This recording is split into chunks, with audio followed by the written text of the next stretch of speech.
கர்த்தருடைய நாமத்திற்கு மகிமை உண்டாவதாக. நாம் இந்த நாளிலும் இவ்விதமாக ஒன்று கூடி கர்த்தருடைய வார்த்தையை தியானிக்க, நம்மை கர்த்தருக்கென்று அர்ப்பணித்து தேவனை மகிமைப்படுத்த, இந்த விதமான சூழ்நிலைமையிலும் சோர்ந்து போகாமல் ஆவியில் பலப்படும்படியாக நாம் யாராயிருக்கிறோம் என்பதை உணர்ந்து நாம் தேவனை மகிமைப்படுத்த கர்த்தர் நமக்கு தருகிற இவ்வளவு மேன்மையான ஸ்லாக்கியத்திற்காக, the spiritual privileges that we are enjoying in the word of God through the Spirit of God, தேவ வசனத்தினாலும் தேவ ஆவியானுடைய வல்லமையினாலும் இந்த சூழ்நிலைமையிலும் நாம் கர்த்தருடைய ஸ்லாக்கியங்களை அனுபவிக்கவும்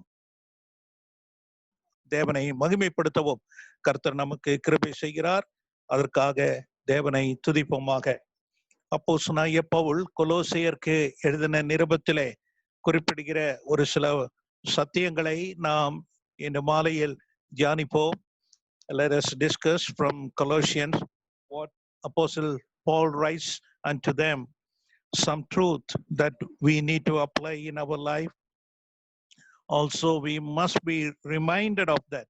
நாம் அதிலே நினைவுபடுத்திக் கொள்ள வேண்டிய சத்தியங்களையும் நாம் உணர்ந்து கொள்வோமாக. அதனுடைய 3ஆம் அதிகாரம், கொலோசியருக்கு எழுதின நிருபம் 3ஆம் அதிகாரத்திலே, chapter 3 of Colossians,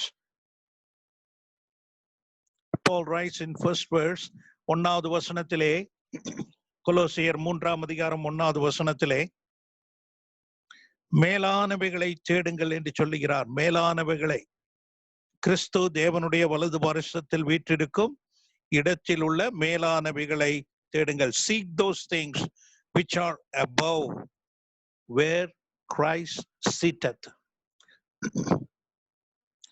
கிறிஸ்துவானவர் நமக்குள் இருக்கிறார், அவருடைய ஆவியானவர் மூலமாக. Christ is inside us, he dwelleth with us through his spirit, we know that.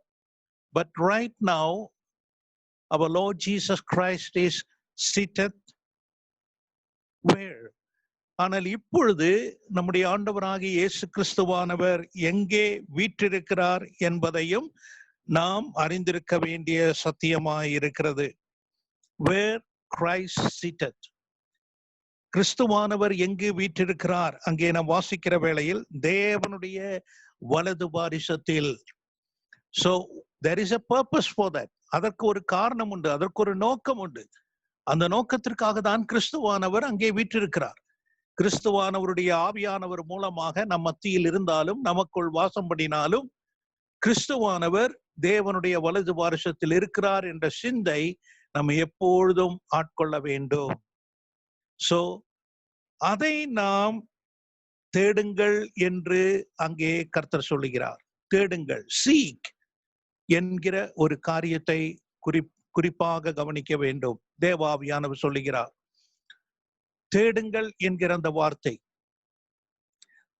என்னிடத்தில் ஒரு வாலிப தம்பி விதமாக கேட்டார், ஆண்டவர் ஏன் தேடுங்கள்னு சொல்லுகிறார்? முதலாவது தேவனுடைய ராஜ்யத்தையும் அது நீதியையும் தேடுங்கள் என்று சொல்லுகிறார்.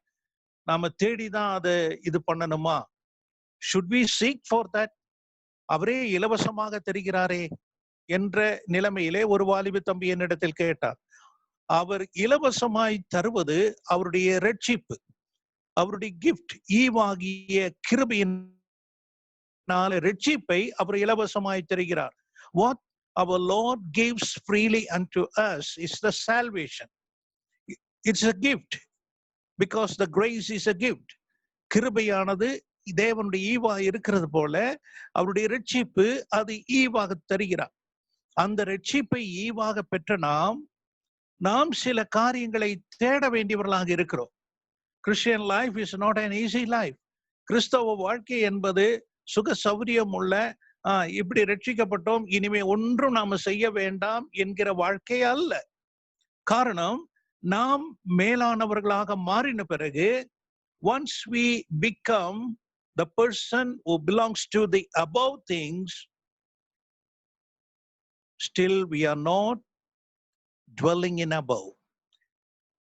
அவ்விதமாக மாறின பிறகு நாம் மேலான ஒரு இடத்தில் அல்ல வீற்றிருக்கிறது என்பதை நாம் அறிந்து கொள்ள வேண்டும். நாம் எங்கே இருக்கிறோம்? அதனுடைய 2வது வசனத்தை கவனிங்கள். verse 2 of chapter 3, 3ஆம் அதிகாரத்தினுடைய 2வது வசனம், பூமியில் உள்ளவைகளை அல்ல என்கிற அந்த காரியத்தை சொல்லுகிறார். We are still in the earthly things, surrounded by earthly things, surrounded by earthly darkness. பூமியில் உள்ள அந்தகாரத்தினுடைய, பூமியில் உள்ள துன்மார்க்கமான எல்லா காரியங்களையும் சுற்றி நம்மை சூழ்ந்திருக்கிற இந்த இடத்தில் தான் நாம் வீற்றிருக்கிறோம் என்பதை அறிந்து கொள்ள வேண்டும். இந்த இடத்திலே மேன்மையான ஒரு பொக்கிஷமாகிய the wonderful treasure called salvation, ரட்சிப்பு என்னும் அந்த பொக்கிஷத்தை கொண்டவர்களாக பூமியிலே நாம் வீற்றிருக்கிறவர்களாய் இருக்கிறோம். ஆகையால் தான் மேலானவைகளை நாட வேண்டியவர்களாக இருக்கிறோம். So since we are on this earth, how should we consider that? நாம் அதை எப்படி எண்ண வேண்டும்?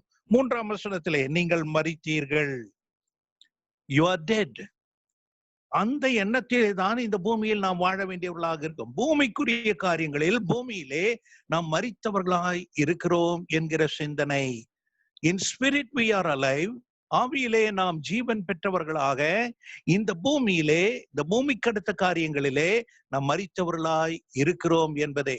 பூமியில் தங்கும் அளவும் நமக்கு இந்த பூமியிலிருந்து என்னென்ன தேவையோ, what all we require on this earth, our God is giving us freely. சுவாசம் நமக்கு அவசியமாக இருக்கிறது இல்லையா? சுவாசம் இல்லை என்றால் எவ்வளவு கஷ்டம். இன்றைக்கும் நாம் பதிவிலே கண்டோம், இந்த வைரஸின் மூலமாக சுவாசம் கிடைக்க பெறுவதற்கு மக்கள் எவ்வளவு கஷ்டம் அனுபவிக்கிறார்கள், எவ்வளவு வேதனை அனுபவிக்கிறார்கள். அதை நாம் அறிந்து கொள்ள வேண்டும். தெய்வமாக இலவசமாக அவருடைய கிருபையாலே, அவருடைய பலனாக நமக்கு தருகிற இந்த சுவாசத்தை பெற்றுக்கொண்டு நாம் வாழ்கிற இந்த வாழ்க்கையை அலட்சியமாக நாம் நினைத்து கொண்டு மேலான சிந்தையோடு நாம் வாழவில்லை என்றால் இப்பேற்பட்டதான ஒரு வேதனைக்குள்ளாக கடத்தி செல்வார் என்பதை உணர்த்ததான் கர்த்தர் அவ்வப்பொழுது அந்த காரியங்களை நமக்கு தருகிறார் என்கிற நினைவு நமக்கு வேண்டும். எவ்வளவு பேர் இந்த வேதனையில் கஷ்டப்படுகிறார்கள் என்ற சிந்தனை நமக்கு வந்து நாம் இந்த மேன்மையான சிந்தனையோடு the things above, மேலான காரியங்களை சிந்தித்தவர்களாக நாம் வாழத்தக்கதாக கர்த்தர் நமக்கு தருகிற இந்த சந்தோஷம். So set your affection என்கிற அந்த வசனத்தை கவனியுங்கள். மேலானவைகளையே நாடுங்கள் என்கிற காரியங்கள். அங்கே நாம் வாசிக்கிறோம், மேலானவைகளை தேடுங்கள் என்று சொல்லிட்டு 2வதிலே மேலானவைகளை நாடுங்கள். Set your affection on the things above, not on the things on the earth. So after seeking it, we need to set it. அதுதான் மிக முக்கியம். தேடி அது நல்லது என்று நாம் கண்ட பிறகு அதை நாடுகிறவர்களாக, அதன் பிறகு எந்த ஒரு குறைவான காரியத்திற்கும் நான் சென்று விடக்கூடாது, கீழ்த்தரமான காரியத்திற்கு நாம் சென்று விடக்கூடாது. பூமியில் உள்ள காரியங்கள் எல்லாம் கீழ்த்தரமான காரியங்கள், அவை ஒன்றும் மதிப்பில்லாதது. No value at all. அதில் எந்த ஒரு மகிமையும் இல்லை பூமியில் உள்ள காரியங்கள். அதைதான் அங்கே உணர்த்துகிறார். ஆகையால் அதிலே we should not set anything. நம்முடைய செட்டிங் எல்லாம், அந்த வார்த்தை நமக்கு நல்லா புரியும். செட்டிங் என்று சொல்லுகிற அந்த வார்த்தை ஒரு காரியத்தை பிக்ஸ் பண்ணி வைப்பது. ஆகையால் மேலான அந்த காரியத்தில் நம்முடைய சிந்தனையை, நம்முடைய கவனமும், நம்முடைய எல்லா காரியங்களையும் பிக்ஸ் பண்ணி வைத்த பிறகு அந்த சிந்தையில் நாம் இருக்கும் பொழுது அது எவ்வளவு ஆனந்தமாய் இருக்கும் என்பதை தான் கருத்தில் கொள்ள வேண்டும். ஆகையால் இந்த சிந்தனையை நாம் மனதில் வைத்துக் கொண்டு, keeping these thoughts in our mind, shall we turn to the first chapter. 1வது அதிகாரத்திற்கு நாம் திருப்புவோமாக. அப்போ பூமியில் உள்ள காரியங்கள் அல்ல, மேலான காரியங்கள் என்ற சிந்தையோடு கூட பூமிக்கு அடுத்தவர்களாகிய நாம், கர்த்தர் நம்மை இந்த பூமியிலிருந்து தெரிந்து கொண்டார். From this earth God had chosen us to be the partakers of the heavenly things. தெய்வீக காரியங்கள், பரலோகத்துக்கு காரியங்களில் உள்ள சிந்தனையை நாம் கொண்டவர்களாக அதிலே நாம் ஐக்கியம் கொண்டவர்களாய் காணப்பட வேண்டும் என்று கர்த்தர்.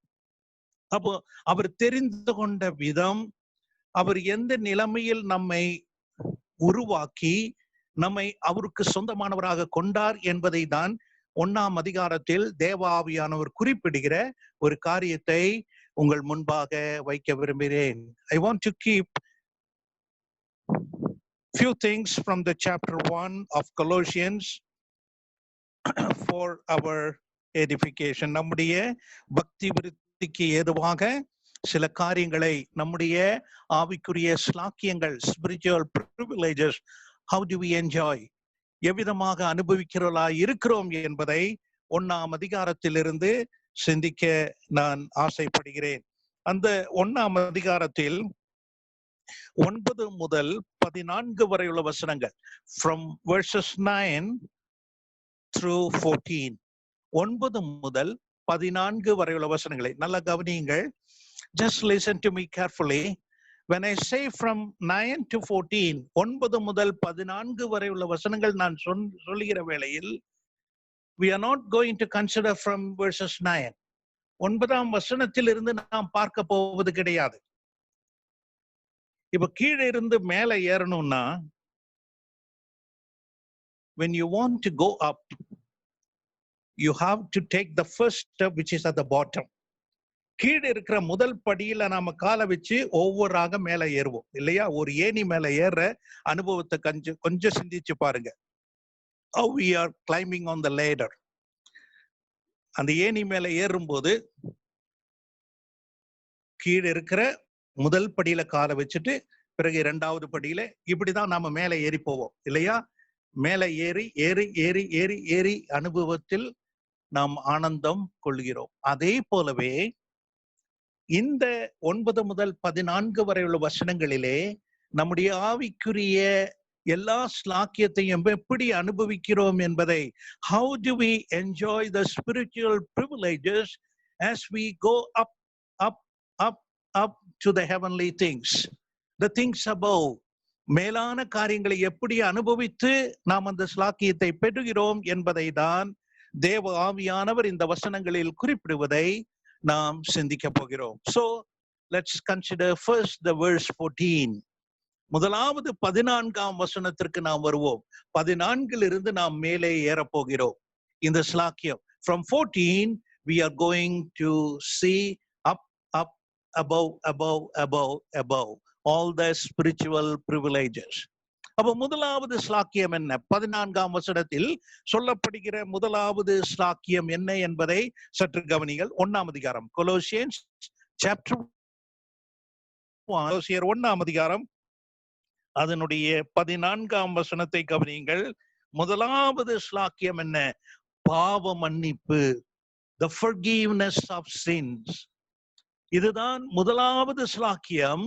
ஒரு தேவ பிள்ளை இந்த பூமியிலிருந்து பெற்றுக்கொள்ளுகிற ஒரு காரியம். பரலோகத்திற்குரிய உன்னதத்தில் உள்ள மேலான காரியத்தை நான் சிந்திக்க வேண்டும் என்றால், தேட வேண்டும் என்றால், நாட வேண்டும் என்றால், இந்த ஒரு காரியம் என்னுடைய வாழ்க்கையில் நடந்திருக்க வேண்டும். This is the first and the foremost thing must be done in my life. If this is not taken place in my life, I cannot go up. இந்த ஒரு காரியம் என்னுடைய வாழ்க்கையில் நடந்திராவிட்டால் என்னால் மேலே அடுத்த படிக்கு செல்ல இயலாது என்பதை கவனிக்க வேண்டும். பாவ மன்னிப்பு என்கிற அந்த முதல் படியை கவனியுங்கள். பாவ மன்னிப்பு இல்லாமல் மீட்பு இல்லை என்பது ரொம்ப முக்கியமான ஒரு காரியம். அவருடைய கிருபையால் தான் நாம் இதை பெறுகிறோம். நம்முடைய பாவம் மன்னிக்கப்படுவதற்கு இல்லையா, இந்த உலகத்திலே மக்கள் செய்கிற ஒவ்வொரு காரியங்கள் நமக்கு தெரியும். எவ்வளவு மதியினமாக, how foolishly people are dealing in order to get the forgiveness of sins. அவை எல்லாம் எவ்வளவு மூடத்தனம், மதியினமானது என்பதை நமக்கு நல்லா தெரியும். இல்லை, ஒரு ஃபெஸ்டிவல் வர்ற சமயத்துல அந்த ஃபெஸ்டிவல்ல நடக்கிற ஒவ்வொரு காரியங்களை நாம பார்க்கும்போது இல்லையா, அது என்ன? பாவ மன்னிப்பு. In order to get the forgiveness of sins, they are doing it. அந்த மாதிரி செஞ்சு நமக்கு பாவ மன்னிப்பு கிடைக்கும் என்ற நிலைமையிலே அவர்கள் செய்கிறார்கள். ஆனால் இது பரலோக தேவன், படைப்பின் தேவன், மனிதனை உண்டாக்கின தேவன் ஏற்படுத்தின பாவ மன்னிப்பு என்பதை உணராத எத்தனையோ மக்கள் காணப்படுகிறார்கள். What a privilege it is. இது எவ்வளவு பெரிதான ஒரு ஸ்லாக்கியம். நாமும் இதை அறியாமல் இருந்தோம். We were first ignorant of this in the beginning, but by grace this forgiveness has touched us. இல்லையா? நம்முடைய ஆண்டவராகிய இயேசு கிறிஸ்துவானவர் இந்த பூமியில் பிறந்தது சிலுவைக்கு செல்லதான், இல்லையா? He was born on this earth to go to the cross. அந்த சிலுவையில் ஏறின பிறகு, இல்லையா, முதலாவது சொன்ன வார்த்தை என்ன? அந்த சிலுவையிலே what was the first word he uttered? Father, forgive them. பிதாவே, இவர்களுக்கு மன்னியும். என்ன அற்புதமான ஒரு வார்த்தை பாருங்கள். வேதனையோடு கூட கர்த்தரங்கை தொங்குகிற வேளையில், நான் இதற்காக தான் இந்த சிலுவையில் ஏறினேன். For this purpose I came to this cross. நான் உயர்த்தப்பட்டேன். காரணம், உனக்கு பாவ மன்னிப்பு கிடைக்கப்பட வேண்டும் என்பதை பிதாவினிடத்தில் என்ன அற்புதமாக சொல்லுகிற அந்த வார்த்தையை கவனிங்கள். Two extremity we see there. அதிலே 2 உச்சமான காரியத்தை அந்த வார்த்தையில் நாம் காண்கிறோம். என்ன 2 உச்சமான காரியம்? தெய்வத்தினுடைய உச்சமான காரியமும் மனிதனுடைய உச்சமான காரியம். The extreme of our God and the extremity of man. The extremity of God, தேவனுடைய உச்சம் என்கிற தேவனுடைய இரக்கமும் அன்பும் அந்த வார்த்தையில் வேற ஒன்றுமில்லை. தெய்வத்தினுடைய அன்பும் இரக்கமும் நிறைந்த ஒரு வார்த்தை தான் அது.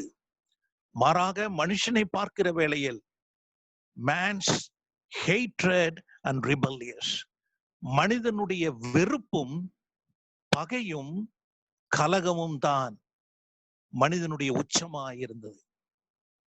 ஆகையால் தான் ஆண்டவர் சொல்லுகிறார், தாங்கள் செய்கிறது இன்னதென்று அறியாதிருக்கிறார்களே.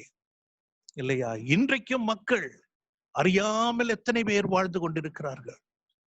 பகைக்கும் விதத்தில், வெறுக்கும் விதத்தில், கலகம் செய்யும் விதத்திலே. Are we enjoying these privileges? இந்த ஒரு forgiveness, இந்த ஒரு பாவ மன்னிப்பு என்னும் ஸ்லாக்கியத்தை நாம் அனுபவிக்காமல் தெய்வ சமூகத்தில் அந்த முதல் படியில் ஏற முடியாது. மேன்மையான மேலான காரியத்திற்குள்ள முதல் படிதான் இது. மார்க் எழுதின சுவிசேஷத்துல வாசிக்கிறோம், பாவங்களை மன்னிக்க யாருக்கு அதிகாரம்? Who has the right to forgive the sins? மனுஷகுமாரனுக்கு அதிகாரம் உண்டு என்று நீங்கள் அறிய வேண்டும் என்பதே. இல்லையா? Son of man has the right to forgive sins. இந்த உலகத்தில் வேற யாருக்கும் பாவங்களை மன்னிக்க அதிகாரம் கொடுக்கப்படவில்லை. எந்த ஒரு பாதிரியாருக்கும் இல்லை, பாஸ்டருக்கும் இல்லை, ஊழியக்காரங்களுக்கும் இல்லை.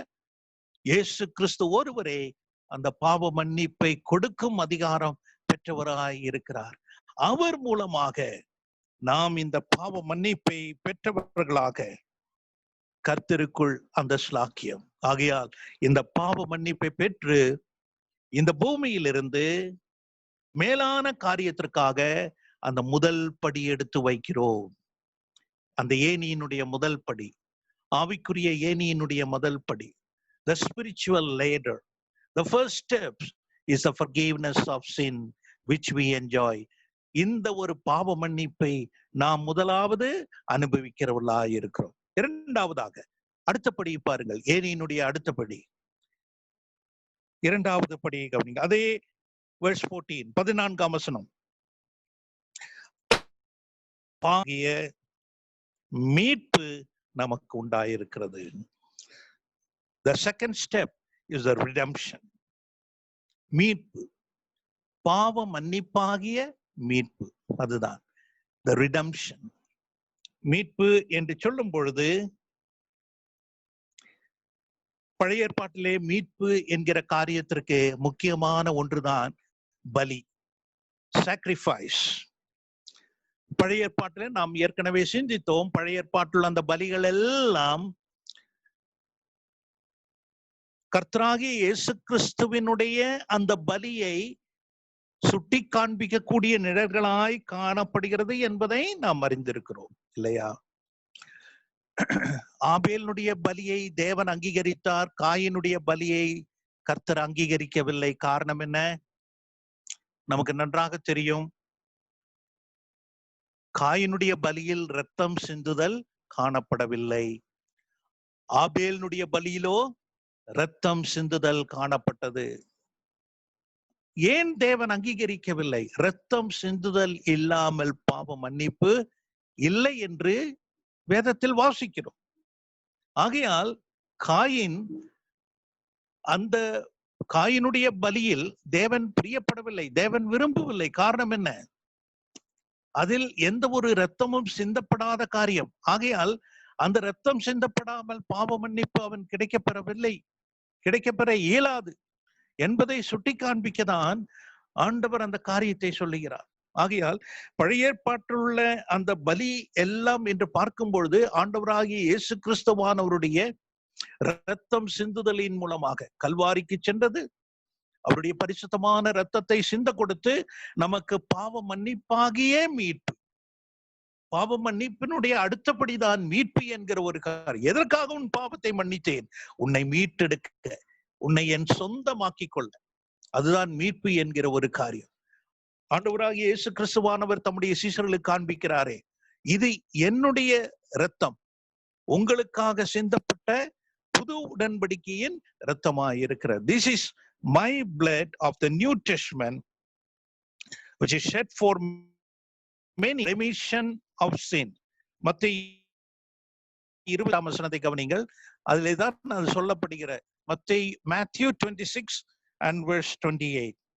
மத்தேயு 26ஆம் அதிகாரம் அதனுடைய 28ஆம் வசனத்தை கவனிங்கள். Matthew 26 and verse 28. This is my blood. இது என்னுடைய இரத்தம். Of the New Testament. புதிய ஏற்பாடு, புதிய கட்டளைக்குள்ள புதிய ஏற்பாடு, which is shed for many for the remission of sins. பாவ மன்னிப்பு உண்டாகும்படி சிந்தப்படுகிற புது உடன்படிக்கையின் இரத்தம்.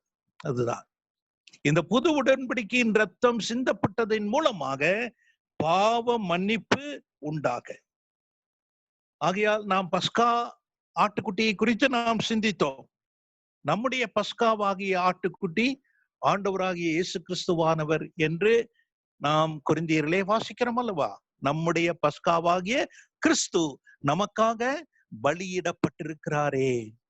ஆகையால் இந்த பஸ்கா இஸ்ரவேல் ஜனங்கள் கொண்டாடும்படியாக தேவன் எதற்காக நியமித்தார்? அவர்கள் எங்கே கொண்டாடுகிறார்கள்? எகிப்திலே தான் அந்த பஸ்காவை ஆசரிக்கிறார்கள். எதற்காக? விடுதலையின் அடையாளமாக, மீட்பின் அடையாளமாக. எகிப்திலிருந்து, அடிமைத்தனத்திலிருந்து அவர்கள் மீட்கப்படுகிற. So from the slavery of sin, from the bondage of sinful world, from the bondage of darkness, a redemption is wrought unto us. ஒரு பெரிதான ஒரு மீட்பு இந்த அடிமைத்தனத்திலிருந்து கர்த்தர் நமக்கு உண்டாக்கினார். எப்படி? அவருடைய இரத்தத்தை சிந்த கொடுத்து. நாம் இரத்தத்தை சிந்த கொடுக்கிறது இல்லை. அதான் புதிய உடன்படிக்கை என்று நியூ டெஸ்டமென்ட்.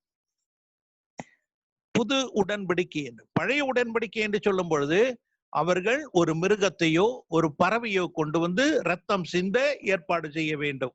ஆனால் கிறிஸ்துவுக்குள் இன்றைக்கு நாம் எந்த ஒரு மிருகத்தையோ எந்த ஒரு பறவையோ கொண்டு வந்து ரத்தம் சிந்துவதற்கான உள்ள பாவ மன்னிப்பாகிய மீட்பை நாம் இன்றைக்கு ஏற்படுத்துவதில்லை. காரணம் என்ன? forever, என்றென்றேக்குமாக அவருடைய பரிசுத்தமான இரத்தத்தை சிந்த கொடுத்து நமக்கு பாவ மன்னிப்பாகிய மீட்பை கர்த்தர் ஏற்படுத்தினார். நம்முடைய பஸ்காவாகிய கிறிஸ்துவின் மூலமாக இந்த ஒரு மீட்பை கிடைக்க பெற்றோம். சோ மேலான காரியத்திற்கு நாம் ஏறி செல்வதற்கு பூமியிலிருந்து நாம் மேலே எவ்விதமாக ஏறுகிறோம், நம்முடைய ஆவிக்குரிய ஸ்லாக்கியம் எவ்விதமாக அமைகிறது என்று பாருங்கள். முதலாவது படி பாவ மன்னிப்பை பெற்றோம். The first steps, we have received the forgiveness of sin. The second step, இரண்டாவது படி, the redemption. மீட்பை நாம் பெற்றவர்களாய் இருக்கிறோம். நம்முடைய கரத்தை பிடித்து கர்த்தர் இந்த படியில் தூக்கி விடுகிறார் என்பதை தான் நாம் நன்றாக கவனிக்க வேண்டிய ஒரு விஷயம். இதில் நம்முடைய பங்கு எதுவும் இல்லை. கிருபையாலே, by grace, God is granting unto us this privilege. கர்த்தர் நமக்கு கொடுக்கிறார் என்பதாகும். நாம கீழே பூமியிலிருந்து படி ஏறதுக்கே விருப்பம் இல்லாத நிலைமையில தான் நாம் இருந்தோம். இன்றைக்கு மக்கள் இந்த ஏணி மேல முதல் படி இல்லாம அப்படியே மேல அப்படியே 4வது படிக்கு தாவிரலாம்னு பாக்குறாங்க. அதெல்லாம் முடியாது. பல்ல உடைஞ்சிரும், மூக்கு உடைஞ்சிரும். அப்படியெல்லாம் ஆண்டவர் விட மாட்டார். முதல் படியாக, ஒவ்வொரு படியாக தான் நாம் ஏறி மேன்மையான காரியத்திற்கு, பரலோக காரியத்திற்கு செல்லக்கூடிய நிலைமையில் கர்த்தர் ஏற்படுத்தி இருக்கிறார் என்பதை தான் நாம் இதன் மூலமாக அறிந்து கொள்ள வேண்டிய சத்தியம். இப்பொழுது 3வது படிக்கு நாம் வருவோம். 14ஆம் வசனத்திலிருந்து 13ஆம் வசனத்திற்கு வருவோம். Now we come to the third step in verse 13. 13வது வசனத்தை கவனிங்கள். 3வது படி, கர்த்தருடைய ஸ்லாக்கியம் என்ன? இருளின் அந்தகாரத்தினின்று நம்மை விடுதலையாக்கி தமது அன்பின் குமாரனுடைய ராஜ்யத்திற்கு உட்படுத்தினவருமாயிருக்கிற 3வது படி, we are translated. நம்மை உட்படுத்தி இருக்கிறார். அதுதான் translated us into the dear son. தமது குமாரனுடைய ராஜ்யத்திற்கு உட்படுத்தி இருக்கிறார். பாவ மன்னிப்பை நமக்கு தந்து, மீட்பை நமக்கு தந்து, 3வது ஸ்லாக்கியம் என்ன? He has translated us. Whereas இன்னொரு வார்த்தையில he has transformed us into the kingdom of his dear son. குமாரனுடைய ராஜ்யத்திற்கு உட்படுத்தி இருக்கிறார். இதை நன்றாக கவனிக்க வேண்டிய ஒரு காரியம். அப்ப குமாரனுடைய ராஜ்யத்திற்கு உட்படுத்தி இருக்கிறார் என்று சொல்லும் பொழுது இன்னொரு அர்த்தத்தில் அதை சொல்ல வேண்டும் என்றால், to say it in another word, he has made us to be born again. நம்மை மறுபடியும் பிறக்க செய்திருக்கிறார் என்பதாகவும் அதனுடைய அர்த்தம். இந்த அர்த்தத்தில் தான் ஆண்டவராகிய இயேசு கிறிஸ்துவானவர் நிக்கோதேமினிடத்தில் சொல்லுகிறார். He says unto Nicodemus, என்ன சொல்லுகிறார் நிக்கோதேமினிடத்திலே? நீ மறுபடியும் பிறவாவிட்டால் தேவனுடைய ராஜ்யத்தை காண மாட்டாய். Except you be born again, you cannot see the kingdom of God. அதுதான் டிரான்ஸ்லேஷன் என்று சொல்லுவது. ராஜ்யத்திற்கு உட்படுத்துவது என்று சொல்லுவது இந்த ஒரு அர்த்தத்தில் தான் அவர் சொல்லுகிறார் என்பதை கவனிக்க. யோவான் 3ஆம் அதிகாரம் 5வது வசனத்திலே தான் அவர் சொல்லுகிறார் அல்லவா? 5வது வசனத்தில் யோவான் 3:5, John 3:5, except a man be born of water and spirit, he cannot enter into the kingdom of God. ஒருவன் ஜலத்தினாலும் ஆவியினாலும் பிறவாவிட்டால் தேவனுடைய ராஜ்யத்தை. அப்ப அங்கே சொல்லுகிறார் நிக்கோதேவனிடத்துல, நீன்னு சொல்லல, அவர் சொல்லுவது ஒருவன் என்று சொல்லுகிறார். அப்ப நிக்கோதேமுக்குள்ள சத்தியம் அல்ல, இது உங்களுக்கும் எனக்கும் உள்ள சத்தியம். It's a truth for you and me. It is not just for Nicodemus. அதை தான் நாம் புரிந்து கொள்ள வேண்டும். கர்த்தர் சொல்லுகிறார், ஒருவன் ஜலத்தினாலும் ஆவியினாலும், கர்த்தருடைய வார்த்தையினாலும் ஆவியினாலும், he must be translated into the kingdom of God. இந்த கர்த்தருடைய வார்த்தை அவருடையது, ஆவியானவர் அவருடையவர். ஆகையால் கர்த்தருடைய காரியத்தின் மூலமாக தான் குமாரனுடைய ராஜ்யத்திற்கு நம்மை உட்படுத்துகிறவராய் இருக்கிறார் என்பதை அறிந்து கொள்ள வேண்டும். நாம் 3ஆம் அதிகாரத்தில் கண்டோம், பூமி கடுத்தவைகளை அல்ல என்று நாம் கண்டோம் இல்லையா? பூமி கடுத்தவைகளுடைய ராஜ்யம் என்பது அது வேற. earthly things is different. The earthly kingdom is different. That kingdom belongeth to the flesh. அந்த ராஜ்யம் என்று சொல்லுவது மாம்சத்துக்குரியது. அந்த ராஜ்யம் என்று சொல்லுவது அந்தகாரத்திற்குரியது, டார்க்னஸ். அந்த ராஜ்யம் என்று சொல்லும் போது டெவிலிஷ் திங்ஸ். அது அந்த ராஜ்யம் என்று சொல்லும் பொழுது பிசாசுக்கு அடுத்த காரியம். இதிலிருந்து தான் குமாரனுடைய ராஜ்யத்திற்கு நம்மை மாற்றும்படியாக தேவன் செய்திருக்கிறார். நாம் அங்கே வாசிக்கிறோம், தமது அன்பின் குமாரனுடைய ராஜ்யத்திற்கு உட்படுத்தினவருமாய் இருக்கிற. நாம உட்படல. God has translated us into the kingdom of his dear son. அவருடைய பிரியமான குமாரன் அதிலே நம்மை உட்படுத்தி இருக்கிறார். நாம என்ட்ராகல, நாம பிரவேசிக்கல, தேவன் இதை செய்திருக்கிறார் என்பதை. பிரியமான குமாரனுடைய ராஜ்யத்திற்கு நமக்கு தகுதியே இல்லை. We do not have any worthiness to enter into that. அவருடைய குமாரனுடைய ராஜ்யத்தில் பிரவேசிக்க நமக்கு எந்த ஒரு தகுதியும் இல்லை. No worthiness at all. தேவன் அந்த worthiness-ஐ நமக்கு தந்திருக்கிறார். கர்த்தர் நமக்கு தந்தார் அந்த ஸ்லாக்கியம். அவருடைய குமாரனுடைய அந்த வெளிச்சத்தினுடைய கிங்டம் ராஜ்யத்திற்குள் பிரவேசிக்கும்படியா டிரான்ஸ்லேட்டட் அஸ், நம்மை மாற்றி இருக்கிறார் என்பதை, நம்முடைய எல்லா விதமான பூமிக்கடுத்த ஏர்த்லியினுடைய எல்லாவற்றையும் மாற்றிதான் குமாரனுடைய காரியத்திற்கு நம்மை, குமாரனுடைய ராஜ்யத்திற்கு நம்மை அவர் டிரான்ஸ்லேட் பண்ணினார் என்பதை நாம் அறிந்து கொள்ள வேண்டும். குமாரன் ராஜாவாய் இருக்கிற அந்த மகத்துவமான ஒரு காரியம். கிங்டம் என்று சொல்லும் பொழுது, ராஜ்யம் என்று சொல்லும் போது, it's not a future kingdom. எது இனி வரக்கூடிய இந்த 1000 வருட ஆட்சியினுடைய ராஜ்யம் அல்ல இங்கே குறிப்பிடுகிற ஒரு காரியம். தேவனுடைய ராஜ்யம் என்று சொல்லும் பொழுது கிறிஸ்துவனுடைய ஆளுகை நம்முடைய உள்ளத்திலே. அதுதான் நான் ஆரம்பத்தில் சொன்னது போல, கிறிஸ்துவானவர் வீற்றிருக்கிறது தேவனுடைய வலது பாரிசத்திலே. ஆனால் கிறிஸ்துவானவர் அவருடைய ஆவியானவர் மூலமாக நமக்குள் வாசம் செய்கிறார். இதுதான் ராஜ்யம் என்பது. This is called the kingdom. அவர் நமக்குள்ளாக அவருடைய ராஜ்யமாக வெளிச்சத்தின் ராஜ்யமாக காணப்படும் அளவிற்கு கர்த்தர் நம்மை மாற்றி இருக்கிறாரே. இதுக்கு காரணம் என்ன? கர்த்தர் நமக்கு தந்த பாவ மன்னிப்பு, the forgiveness of sin. கர்த்தர் நமக்கு தந்த இந்த மீட்பு, the redemption which God has given unto us.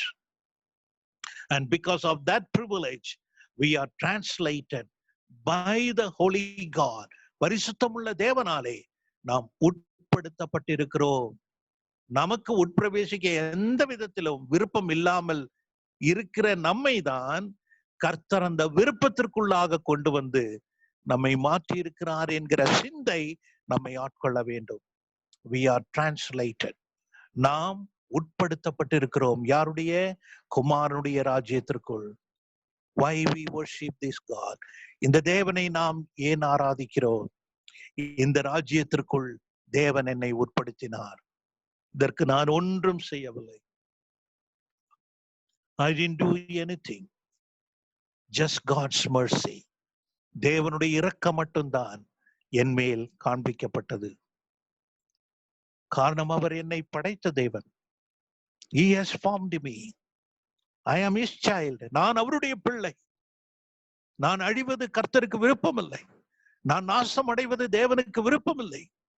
அவரோடு கூட காணப்பட வேண்டும் என்ற நோக்கத்தோடு கூட என்ன மேன்மையான ஒரு ஸ்லாக்கியம் ஆண்டவர் எனக்கு தந்திருக்கிறார். என் கர்த்தரை நான் ஆராதிக்கிறேன் என்றால், why do I worship my God? அவருடைய குமாரனுடைய ராஜ்யத்திற்குள் என்னை உட்படுத்தினாரே. ஆகையால் தான் குமாரனுடைய சாயலுக்கு ஒப்பாக நம்மை மறுரூபமாக்குகிறார் என்று ரோமர் 8 நாம் வாசிக்கிறோம். In Romans chapter 8 we read, God is transforming us into the image of his dear son. எதற்காக மறுரூபமாக்கிறார்? Because we are in his kingdom. அவருடைய ராஜ்யத்தில் இருக்கிறோம். அந்த ராஜ்யத்தில் இருக்கிற அனைவரும் கர்த்தரை ஆராதிக்கிறார்கள், கர்த்தரை மகிமைப்படுத்துகிறார்கள், கர்த்தரை உயர்த்துகிறார்கள். They lift up God. They glorify God. They thank the Redeemer. மீட்பரை நன்றி செலுத்தி கர்த்தரை ஸ்தோத்தரிக்கிறார்கள், துதிக்கிறார்கள். இப்பேற்பட்டதான கூட்டம்தான் கர்த்தருடைய ராஜ்யத்திற்கு உட்படுத்தப்பட்ட கூட்டம் என்பதை அறிந்து கொள்ள வேண்டும்.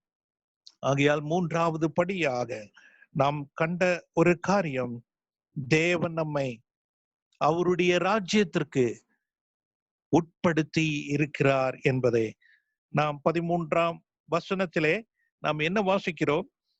இருளின் அதிகாரத்தின் என்று நம்மை விடுதலையாக்கி தமது அன்பின் குமாரனுடைய ராஜ்யத்திற்கு உட்படுத்தினவருமாய் இருக்கிற பிதாவை ஸ்தோத்தரிக்கிறோம். அவருடைய அன்பின் குமாரன். ஏன் பிதாவினுடைய அன்பின் குமாரன்? பிதாவிற்கு கீழ்ப்படிந்த ஒரே பேரான குமாரன். அந்த குமாரன் மூலமாக நம்மை உட்படுத்தி இருக்கிறபடியால் நமக்கும் அந்த கீழ்ப்படிதல் வேண்டும். கிறிஸ்துவின் சிந்தையை உங்களுக்கு இருக்க வேண்டும். Let the mind of Christ be in you. Because why? ஏன்? We are in the kingdom of his dear son. நாம் அவருடைய பிரியமான குமாரனுடைய ராஜ்யத்திற்குள் உட்படுத்தப்பட்டு இருக்கிறபடியால், தேவன் நம்மை உட்படுத்தி இருக்கிறபடியால் அந்த சிந்தை நமக்கு வேண்டும். கிறிஸ்துவினுடைய கீழ்ப்படிதல், கிறிஸ்துவினுடைய தாழ்மை, கிறிஸ்துவினுடைய எல்லாம் கொண்டவர்களாகத்தான் தேவனை ஆராதிக்கும் ஒரு கூட்டமாக கர்த்தர் நம்மை தெரிந்து கொண்டிருக்கிறார் என்ற சிந்தை நம்மை ஆட்கொள்ள வேண்டியதா. In this spiritual later, we are going to consider more in the coming days if God willing. இந்த வரும் நாட்களிலே இந்த ஆவிக்குரிய ஸ்லாக்கியம், மேலான காரியத்தை நாடக்கூடியதான இந்த ஸ்லாக்கியத்தை தொடர்ந்து கர்த்தர் சித்தமானால் சிந்திப்போம். இன்றைக்கு இந்த 3 படிகளை, 3 steps, let's not forget. இந்த ஏணியானது பரலோகத்திற்கு நேராக காண்பிக்கிற ஒரு காரியம். Towards the heavenly things. The first step, forgiveness. முதல் படி பாவ மன்னிப்பு, forgiveness of sin. இரண்டாவது படி மீட்பு, the redemption we have obtained. கிடைக்க பெற்றோம். We are redeemed one. நாம் விடுதலையை பெற்றவர்கள் நாம். மூன்றாவது, கர்த்தர் நம்மை உட்படுத்தி இருக்கிறார். God has translated us. எங்கே உட்படுத்தி இருக்கிறார்? அவருடைய குமாரனுடைய ராஜ்யத்திற்குள்ளாக. Into the kingdom of his dear son. அன்பின் குமாரனுடைய ராஜ்யத்திற்குள்ளாக கர்த்தர் நம்மை உட்படுத்தி இருக்கிறார். தேவன் நம்மை உட்படுத்தி இருக்கிறார் என்ற சிந்தையோடு கூட நாம் தெய்வத்தை ஆராதிக்கிறோம். அவருடைய ராஜ்யத்திற்குள் இருக்கிற நாம் அந்த தெய்வ சிந்தையை பெற்றிருக்கிறோம். இந்த குமாரனுடைய தாழ்மையும், குமாரனுடைய கீழ்ப்படுதலும், குமாரனுடைய சுபாவத்தையும் கொண்ட அவருடைய இரக்கத்தையும், அவருடைய கிருபையும், அவருடைய அன்பையும் அனுபவிக்கிற நாம் இதற்கு ஒருபோதும் பாத்திரவான்கள் அல்ல. We are not worthy at all for these privileges. So we at his footstool, அவருடைய பாதத்தண்டையிலே அவருடைய பாதத்தை முத்தம் செய்து, கலகம் செய்து கொண்டிருந்த, வெறுத்து பகைத்து கொண்டிருந்த நம்மை தெய்வத்தினுடைய குமாரனுடைய அன்பின் ராஜ்யத்திற்குள்ளாக மாற்றினாரே, வரவழைத்தாரே, உட்பிரவேசிக்க செய்தாரே. இந்த ஒரு ஸ்லாக்கியத்தை நினைவு கூர்ந்தவர்களாக ஒரு கர்த்தருடைய நாளிலும் நாம் தேவனை மகிமைப்படுத்தி உயர்த்தி இந்த மேன்மையான ஸ்லாக்கியத்தை நினைவு கூர்ந்து ஆராதிக்க கர்த்தருடைய வருகை தாமதிக்கும் என்றால் ஒரு கர்த்தருடைய நாளிலும் கர்த்தர் நம் ஒவ்வொருவருக்கும் அனுகிரகம் செய்வாராக. இந்த தெய்வ சிந்தையோடு கூட தேவனை மகிமைப்படுத்த கர்த்தர் நம் ஒவ்வொருவருக்கும் கிருபை செய்வாராக. இந்த சிந்தை நம்மை தேவ ஆவியானவர் அவருடைய மகத்துவமான மகிமைக்கு ஏற்றவாறு மாற்றத்தக்கதாக கர்த்தருடைய கரங்களில் நம்மை ஒப்புக் கொடுப்போமாக.